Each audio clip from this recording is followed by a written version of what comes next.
This video is about the best press photo of 2017 and the discussion around it. This is the photo of the year. It was taken by Ronaldo Schmidt showing Jose Victor Salazar Balzar catching fire amid violent clashes with riot police during a protest against President Nicolas Maduro in Caracas, Venezuela. For this photo, there is a lot of background that needs to be taken into consideration to be able to understand why this event took place, and for that we need to look back.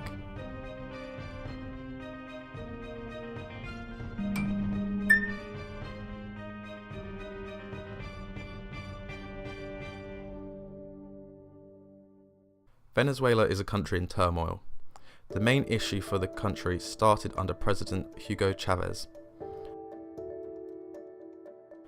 In the 2000s, oil prices had increased, giving Venezuela new wealth they had not previously had.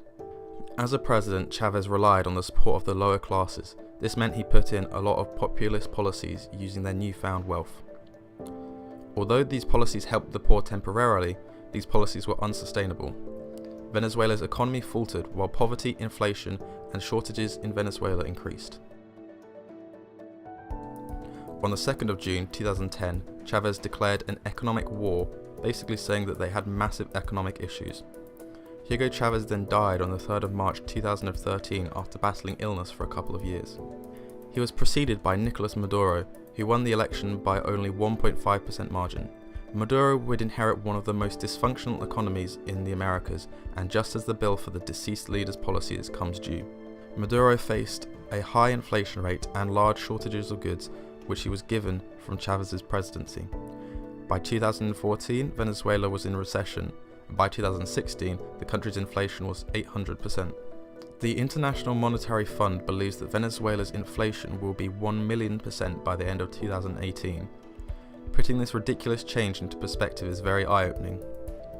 $1 equaled 3,164 bolivars in January 2017, going to $1 equaling 182,492 bolivars in January 2018.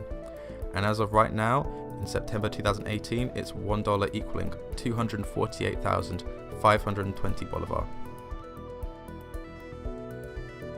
That means if you had $1 million worth of bolivars in January 2017, a year and 9 months later, it is now worth only $12,731. As a result of this inflation, the public is suffering.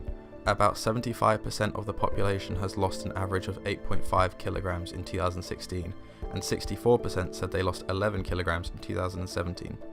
Due to this, the amount of crime has also shot up.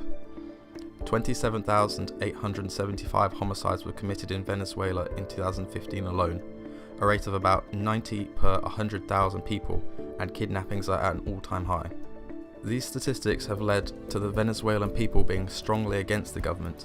In a 2014 survey by Gallup, nearly 75% of Venezuelans believe corruption is widespread in their government. According to TNI, Venezuela is currently the 18th most corrupt country in the world, and its judicial system has been deemed the most corrupt in the world.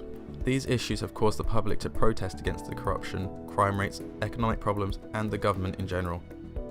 Militant groups called colectivos have attacked protesters and the press under the orders of Chavez and Maduro. The government has not intervened with these attacks and even praised them, with the militant groups being called fundamental pillars in the defense of the homeland by the Venezuelan prison minister, Iris Varela. Human Rights Watch stated that despite credible evidence of crimes carried out by these armed pro-government gangs, high-ranking officials called directly on groups to confront protesters through speeches, interviews and tweets. Further noting that President Nicolas Maduro on multiple occasions called on civilian groups loyal to the government to extinguish the flame of what he characterized as fascist protesters. Along with these militant groups, the government forces have also used unlawful force against unarmed protesters and other people in the vicinity of demonstrations. Many incidents have occurred where firearms have been used, as well as countless amounts of tear gas being used. Clashes between the protesters and the Venezuelan National Guards broke out on the 3rd of May 2017, with protesters lighting fires and hurling stones. This is where the photo was taken when Salazar was set alight when the gas tanks of a motorbike exploded. Luckily he survived the incident with 1st and 2nd degree burns, however hundreds have not, dying for their beliefs that the government should be doing more. These photos opened a world that very few see, due to the corruption and lack of freedom for the press. Venezuela is in a lot of trouble due to the people in charge and the poor management they have done. The people of Venezuela have done nothing wrong and are in desperate need of help. That is why I've included a link to a charity called Healing Venezuela. They are sending medicine into the hospitals of Venezuela to help those in dire need of them. Along with that, please do check out Ronaldo on Instagram, he has some great photos on there. And if there is any other topics you would like me to talk about, then please mention them down below.